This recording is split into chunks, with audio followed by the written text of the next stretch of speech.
అందరికీ నమస్కారం అండి. బాగున్నారా అందరూ? ఏంటో ఈ తుమ్మల అకాడమీ యూట్యూబ్ ఛానల్ అధినేత మాధవి గారు పెట్టారే కానీ యూట్యూబ్ ఛానల్ కంటిన్యూ చేయకుండా అప్పుడప్పుడు పెడతా ఉంటారు అనుకుంటున్నారా? ఇంకోటి ఏంటంటే అసలు నేను ఎవరు గురించి పట్టించుకోనండి ముందు. అది నా మెయిన్. అది మరి డ్రాబ్యాక్ అనుకోండి, లేకపోతే గొప్పతనం అనుకోండి, అది మీ ఇష్టం.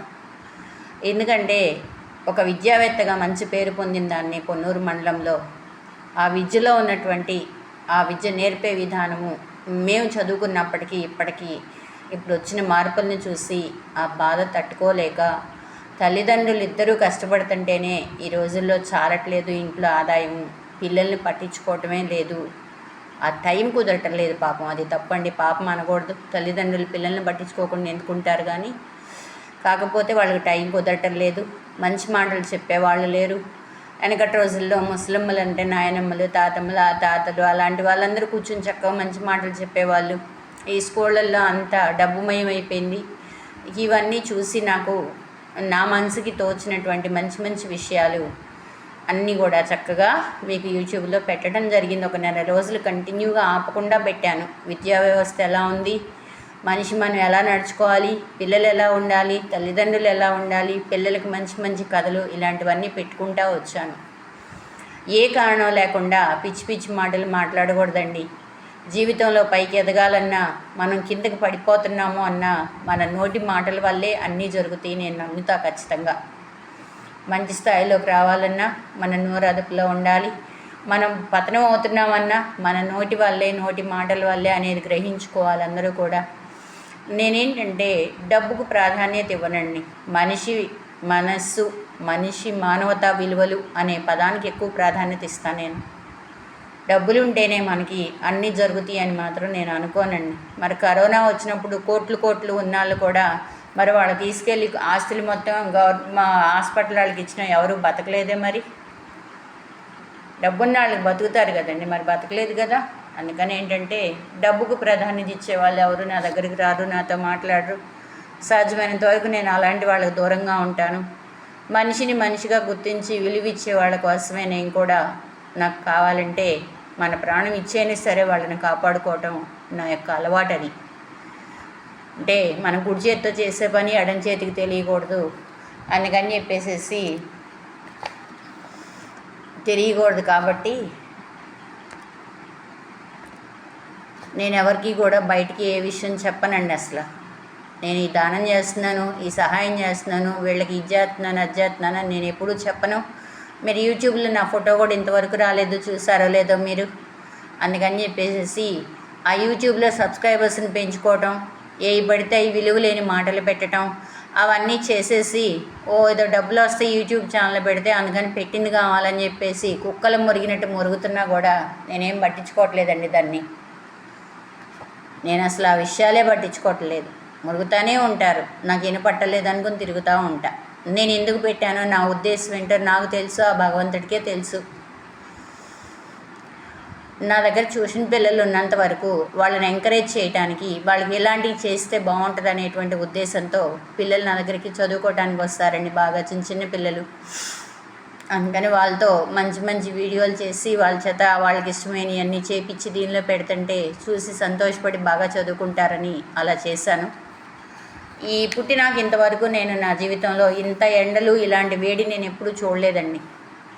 ఈ ఎండను తట్టుకునే పరిస్థితిలో లేక నా పిల్లల్ని కూడాను పాపం పాడైపోతారని ఎవరిని రావద్దని ఇంట్లోనే ఉండమన్నాను. ఇంకా స్కూల్ తెరిచారు కదండి, తప్పదుగా బయటకు వచ్చేసారు. మళ్ళీ ట్యూషన్కి రావటం మొదలు పెడుతున్నారు. నేను మంచి మంచి పవిత్రమైనటువంటి రోజుల్లో అందరూ కూడా మీకు చాలాసార్లు చెప్పుకుంటాను, నేను కులం కన్నా గుణం గొప్పది. కులం మనకి కూడు పెట్టదు, అంటే అన్నం పెట్టదు. అన్ని మతాల సారాంశం ఒకటే. ప్రతి పండుగకి కూడా, అందరి పండుగలకి కూడా అందరికీ నేను విషెస్ చెప్తూ వీడియోస్ పెట్టున్నాను. చూసిన వాళ్ళు చాలామంది ఉన్నారండి, వ్యూయర్స్ చాలామంది ఉన్నారు. నా ఛానల్ చూస్తున్న వాళ్ళు సబ్స్క్రైబ్ చేయలేదు, కామెంట్ చేయలేదంటే వాళ్ళు ఒకటే చెప్తున్నారు, కామెంట్ చేయడానికి ఏముంటుంది దానిలో. నేను ఎవరన్నా ఎంకరేజ్ చేస్తే పైకి రావాలి, నన్ను ఎంకరేజ్మెంట్ ఎవరూ చేయటం లేదని కూడా ఎప్పుడు అనుకోనండి. నాకు నేనే నన్ను ఎంకరేజ్ చేసుకుంటా, ప్రోత్సహించుకుంటా. ఎవరో ప్రోత్సహించాలి, ఎవరో మెచ్చుకోవాలి, నన్ను మెచ్చుకోలేదని చెప్పి దాని గురించి కూడా నేను ఎప్పుడు ఆలోచించను. ఈరోజు నేను మీ ముందుకు వచ్చినటువంటి కారణం ఏంటంటే, రేపు మన ముస్లిం సోదరీమణులందరూ కూడా మంచి పండుగ జరుపుకోబోతున్నారు. వాళ్ళ క్యాలెండర్ ప్రకారం మొహరం అనేటువంటిది మొదటి నెల.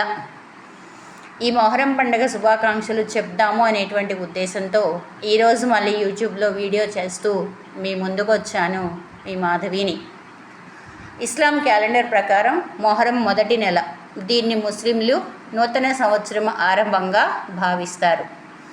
మహమ్మద్ ప్రవక్త మనవళ్ళు అయిన హజ్రత్ ఇమాం హసన్, ఇమాం హుస్సేన్ వాళ్ళ యొక్క వీరోచిత త్యాగాలను మరియు ధర్మ పోరాటాన్ని స్మరించుకుంటూ ఈ పండుగ జరుపుకుంటారు. తెలుగు రాష్ట్రాల్లో దీన్ని పీర్ల పండుగ అని పిలుస్తారు. ఇస్లామిక్ చరిత్రలో కర్బలా యుద్ధంలో జరిగిన హుసేన్ అమరత్వాన్ని గుర్తు చేసుకుంటూ ముస్లింలు ఈ 10 రోజుల పాటు సంతాపం జరుపుకుంటారు. మొహరం మొదటి 10 రోజుల్లో ఆలం లేదా పీర్లు అని పిలిచే పవిత్ర చిహ్నాలను అలంకరించి పూజిస్తారు. 10వ రోజున వీటిని వీధుల్లో ఘనంగా ఊరేగింపు చేస్తారు. కులమతాలకు అతీతంగా తెలుగు రాష్ట్రాల్లో ఈ పండుగను జరుపుకుంటారు. హిందువులు కూడా వీళ్ళను మొక్కుకొని నైవేద్యాలు సమర్పించటం ఇక్కడ విశేషం. హసన్ హుస్సేన్ అన్యాయాన్ని ఎదిరించి ధర్మం కోసం ప్రాణాలు అర్పించారని చాటి చెప్పుకునే రోజు ఈ మొహరం. మొహరం 9, 10 తేదీలలో ఉపవాసాలు ఉండటం చాలా పుణ్యప్రదమని ఇస్లాం మతం చెప్తుంది. ఇది కేవలం ముస్లింలకు మాత్రమే కాక అందరికీ త్యాగం, ధైర్యం మరియు సోదర భావాలని నేర్పే పండుగ. ఈ పండుగ రోజు ఒకరికొకరు శుభాకాంక్షలు చెప్పుకోవటం వల్ల ప్రేమ, సామరస్యం అనేటువంటివి పెంపొందుతాయి. మర్చిపోలేని విషయం అండి జీవితంలో. చిన్నప్పటి నుంచి చదువు చెప్పిన గురువులందరూ కూడా ప్రతి విషయాన్ని కూడా క్షుణ్ణంగా మాకు అర్థమయ్యేటట్టు, మళ్ళీ మేము ఎవరికైనా సరే గుర్తుపెట్టుకుని చెప్పగలిగేటట్టు చెప్పేవాళ్ళండి. మెమరీ పవర్ ఉండటం కూడా ఒక గొప్ప విషయం అండి. అంటే ప్రతిదీ కూడాను మైండ్లో గుర్తుపెట్టుకోవటం, ఎవరి పండుగల విశిష్టతలు ఏంటి అనేది పిల్లలకి చెప్పటం, వాళ్ళు చెప్పింది మేము గుర్తుపెట్టుకుని మళ్ళీ మేము దాన్ని ఇంకొకళ్ళకి పంచుకోవటం అనేది నాకు చాలా సంతోషంగా అనిపిస్తుంది. మీకు ఎలానా ఉండండి. ఇంకొకసారి ముస్లిం సోదరీమణులందరికీ కూడా మొహరం శుభాకాంక్షలు. Happy new year for Islam brothers and sisters.